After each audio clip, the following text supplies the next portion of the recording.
Episode 4 of La Casa de Papel Season 5 begins with a massive explosion. Helsinki is crushed under falling debris, but he's alive, at least for now anyway. With the professor back in control again, he manages to communicate with his group inside the bank, telling them they need to attack from two fronts. With the army closing in, this is the only way they can save Helsinki's life.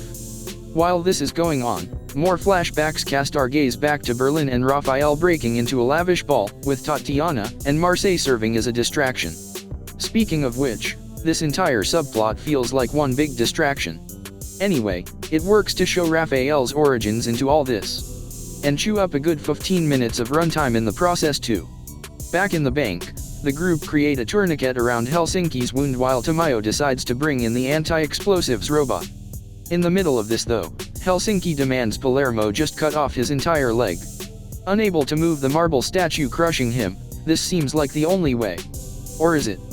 There could be another way of doing this, with the gang setting out to try and move the statue after all. The professor organizes his troop, with Sierra standing by with her babe and Marseille ordered to get baby things. Benjamin meanwhile, works with the professor as they learn from Lisbon that the handcuffs from before actually had a hidden mic inside. This means everything Tamayo has been saying has actually been recorded. And now they can use that to their advantage. The professor immediately rings Tamayo midway through this operation and plays the recording of him confirming the fabricated evidence against Sierra. He blackmails the man into submission, calling off reinforcements, and the anti-explosive robot. He wants Tamayo to stick with a single wave inside, the 8 elite soldiers against the 10 robbers. If not, well, the professor has ways of making him pay, which include broadcasting all this incriminating data to news outlets. If that wasn't enough, the gang organized the hostages up on the roof to conduct a stampede, distracting and confusing the snipers across the way so Tokyo and Denver can flank Saugusta's soldiers. It works too, and they rappel down into the room with guns drawn. With the soldiers surrounded on all sides, Saugusta's forces are kept at bay.